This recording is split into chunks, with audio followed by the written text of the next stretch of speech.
this week? Are we just going to get more checkdowns? Are we going to actually air the ball out? Are we going to stop with these stupid naked bootlegs with a guy that can't run hit the bootleg? You're running naked bootleg walks.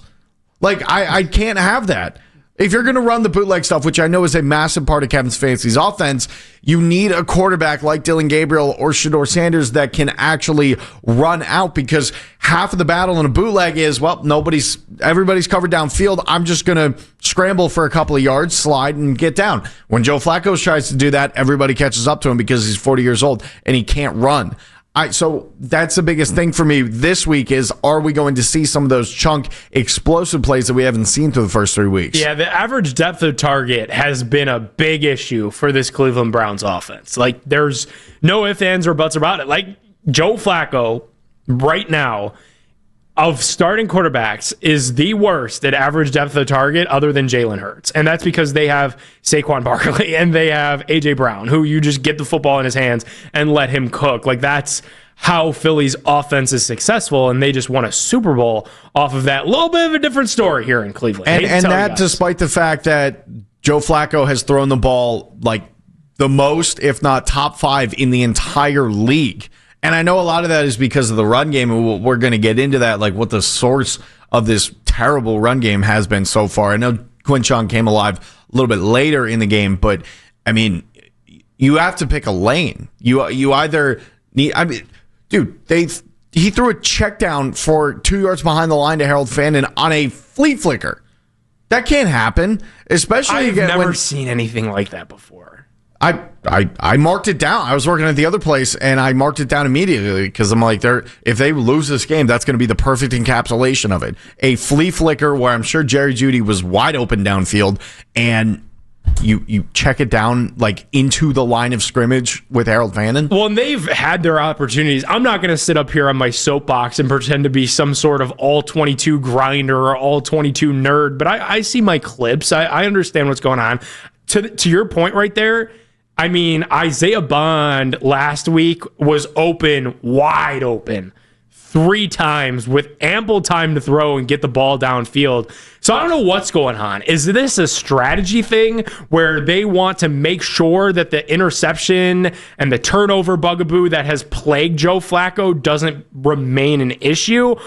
So is it intentional, or is Joe Flacco just not seeing things the way that he was in 2023? Is he being a little bit timid because the offensive line is certainly worse than what it was then? I'm confused as to what's gone wrong with this, but I do know that if it continues to be this bad, something's going to have to give, and that something to me is going to be the insertion of one of the rookie quarterbacks at some point. Well, it's one of two things. It's either Kevin Stefanski knows that Joe Flacco doesn't have it, so he's trying to put the guardrails up around him and make sure that the furthest ball that he throws is 8 to 10 yards, like somewhere in that range, or it's simply that Joe Flacco doesn't have it anymore. And I think both could possibly be true. The question in the back of everybody's head, no matter what your confidence level is going into any game, is going to be how long of a leash today does Joe Flacco have? And like we're going to get into that, but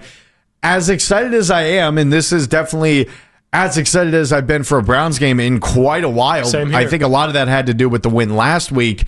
It does feel like you're on borrowed time a little bit, and that is in the back of your head of, man, if they don't go out well, if they don't score that first drive, when is the TV cameras going to start showing Dillon Gabriel? If it's a 3-point game at half, if they only get a field goal, if they don't score in the first half, are we going to start seeing Dillon Gabriel warming up on the sidelines? Like, that's always going to be in the back of our heads as this thing goes down. 216-474-0092. We'll open it up to you guys. How long is the leash on Joe Flacco today, as he's going to have another huge test in front of him with the Detroit Lions? Are you comfortable potentially seeing Dillon Gabriel as soon as today? Feels like the realization is starting to sink into everybody, both locally, nationally, Browns fans, not Browns fans, that you could see Dillon Gabriel suit up for this thing pretty soon. And you hit on it. I think if it gets to a point where Flacco's not running this offense the way that Kevin Stefanski needs it to be operated, then the decision's going to be pretty easy to turn the keys over to Dillon Gabriel, because at the end of the day, he's just been a statue back there. And you need somebody that could, like, here's the thing. Dillon Gabriel is not exactly Kyler Murray with his legs. He's not exactly Lamar Jackson, but you can't be a stone back there. And that's what Flacco's been. Yeah, especially with how bad the offensive line is. But well, even though Flacco's had like the most time to throw ever of any quarterback this year so far. But the win last week buys Flacco the start this week. It doesn't buy him any longer of a leash this week, at least in my mind. I think that, as you mentioned, if you still see those same issues where he's missing targets, where he's not seeing guys downfield, where he still looks statuesque back there trying to maneuver around the pocket, you have to think about going to Dillon Gabriel. I would almost go out on a limb and say that you will see Dillon Gabriel today in serious minutes and not just at the end of the game like you saw in Baltimore. I mean, I painted my fingers yesterday for Syracuse because I thought they were going to win, so don't hold my word to absolute truth. They got blown out by Duke, but I would almost venture to say that you're going to see Dillon Gabriel today. I just wonder, like, how bad does it have to get for Joe in order to see Dillon Gabriel? Because, well, how much worse can it get? It was pretty bad last week, and we still didn't see him. And Flacco was able to put together that last drive, and I guess he could kind of hang his hat on that. Even then, I'm not really sure. I wonder how bad it has to get, because that was just about as bad as it could possibly be, at least in my mind.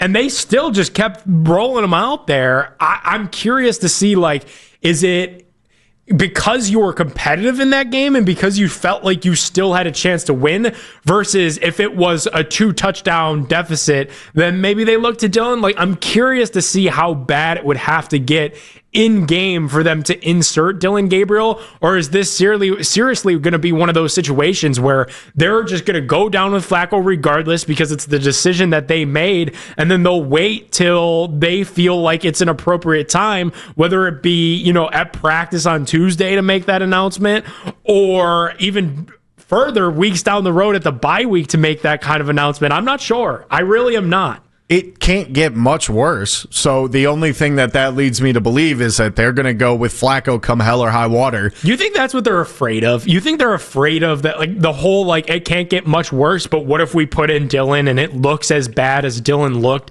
at practice a couple of days there during training camp in Berea? Like, I feel like that's got to be the only reason why we haven't seen him. And I get they've got their plan for him. I really do. But, like, you're 1-2. You got an opportunity to go 2-2 today and tie this thing up at 500 in a division that might not be as good as we once thought. Like, put the kid on the field that gives you the best chance to win, whether it's Flacco, Gabriel, Shedeur. I don't care. Look, not to pull a Darryl Ryder here, but I've watched a lot of Browns quarterbacks. I've watched a lot of Browns quarterback changes, and it can always get worse. However, you're not going anywhere if you're running into the ground with a 40-year-old Flacco that's not going to be here next year.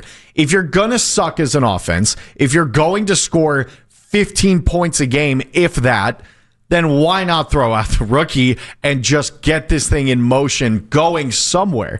And it might not even be that. It might just be that Joe Flacco does not have it anymore. And yes, he had that one drive, but are we going to do the same thing that we did with Deshaun Watson? We're going to talk about one drive and 5 throws for the rest of the season because, hey, remember that was in that for that little bit, and that's the reason why we're not going to the rookie here?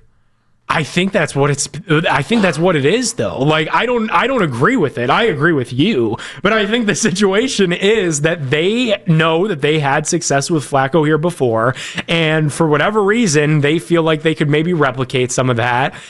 I just can't see a path to where, like, overnight, in this case, in the case of football, in a week time, that Joe Flacco is going to come out in Detroit today and just be a completely different quarterback. Maybe I'll be wrong. Maybe he will turn back the clock and we could unlock that 2023 Joe Flacco that took us on that magic carpet ride and that we had so much success with.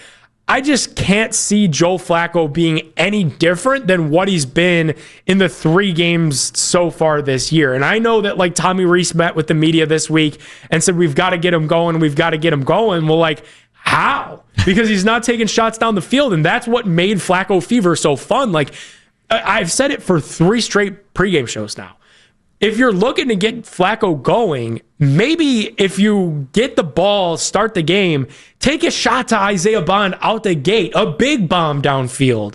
If it connects, awesome. If it doesn't, no sweat. But you got to get the old man going. Otherwise, there's no reason to have him in there. I mean, that does go back to the question, though, of can he even take those shots right now?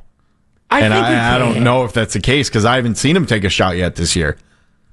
I think he can. I mean, like, how do you just lose that? Like, you think the arm might just be cooked?